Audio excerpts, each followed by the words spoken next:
I make delicious sweets in the kitchen to enjoy the sweetness of the Diwali celebration. Here they are. Who are they working with? Their grandmother, yeah, and they're getting ready to make some sweets for Diwali. Now, I know maybe some of your parents probably make cookies or bake some cake for the holidays. So it's very similar to Christmas like that. Let's see what else they do. She's being a very good helper, by the way, isn't she? Don't you think so? I think so. We go to the temple to offer prayers and sweets to Rama and Sita. See this building in the back? That is called a temple, and a temple is like a church. Raise your hand if you go to a church with your parents. Okay. And some of us go to a church, some of us go to a temple. You can put your hands down. My family goes to a place called a temple.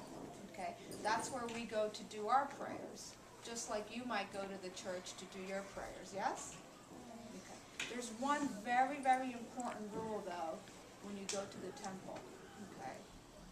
When I go to the temple with my family, the most important thing to do before you go into the building, you have to remove your shoes, okay?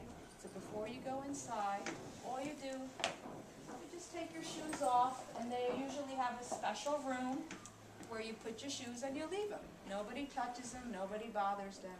But you have to remove your shoes before you can go to the temple. And let me tell you why.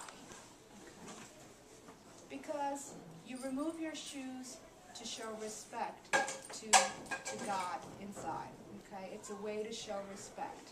All right, so anytime if you ever go to a temple, an Indian temple, you'll always see that people will remove their shoes. Okay, and then when you're done praying and you're ready to go, you get your shoes, you put them on, and then you can go back. Okay. But you have to be very, very, very respectful to God, okay? And so every time we go to a temple, that is the first thing we do is we remove our shoes and we leave them at the doorstep, okay? So her family goes to the temple and they do their prayers as well. I exchange gifts and sweets with all my friends and cousins, and we look forward to good things in the new year. During Diwali time, young kids, not so much the older people, but young kids get little presents and gifts, and you know what else they get to do?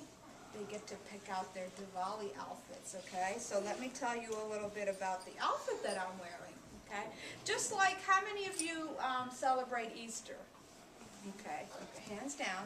So during Easter time, do you get to go shopping maybe with mom or dad to pick out a nice Easter dress or an Easter suit, right? Okay, well guess what? Indian children get to do that during Diwali time. They get to go shopping and they pick out a really beautiful outfit, the boys and the girls, okay? So what I'm wearing today is a very, very traditional Indian outfit. And you can see it's very fancy, it's colorful, right? Okay. The little girl in the picture here, okay, she's wearing something similar to it. See, it's two pieces, all right? There's a top to it, and then these are the bottoms to it, and there's usually a pretty scarf to go with it. But if you look at the grandmother, let me get a picture of her, because she's wearing something a little bit different. See, Grandma? Grandma's wearing something called a sari, okay? And a sari, a sari is a one long piece of fabric. But guess what? There's a very, very special way to wrap the sari to wear it like that, okay? Can you hold your question for a minute, 1 second? Okay? So she's wearing a sari, and the little girl is wearing something similar to what I'm wearing, and it looks like her cousins are wearing the same thing. And this is called a churidar. Well, there's different words for it, isn't it, Miss Short, right? Yes. So I really wanted to come dressed like this so that you guys got a chance to see how I dress when I celebrate my holiday. Okay? And look, see in the background here? those are some of the sweets that the little girl made with her grandmother. And I told Miss Short yesterday I didn't get a chance to go to the Indian shop to pick up some sweets because I really wanted you guys to be able to taste it.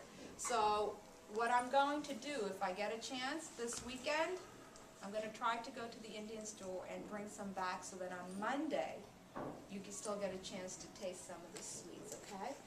All right, so let's continue the story. We also light small lamps called diyas, just as people did to welcome home Rama and Sita and Lakshman. Remember I was telling you about the diyas? And the people in the people in the village would light these diyas to welcome back Rama and his wife Sita. Do you remember those names? Yeah. Okay. So her family is celebrating Diwali by doing the same thing. Okay, they're making these little lights, these diyas. I want to show you what kind of diyas we have at my house. Okay, so I brought it in to show you this morning. This is what I use at my house, and every morning I do my prayers before I leave the house, and I light a diya as well. Okay, if you I'm going to hold this up so you can see. You see this? This is it's a piece of cotton ball. That's all it is. Cotton balls. Okay? And you just kind of twist it to make a little stick on top. And then you have to dip this. Okay? You dip it in it's a special kind of butter, and it's called ghee. Okay? And after you twist it, you just dip a little bit in the ghee because that's what's going to help it light up, okay? Now, I'm an adult, so I'm allowed to use matches to light the diya, right? Okay. Now, you see, she's lighting one, but guess what? Her family is right there watching her, okay? So, children get to light diyas too, but they have to be very, very careful. Their parents are always watching them, okay? So, I'm not going to light this, but all I would do is take a match and just light it, and it will light just like this, okay?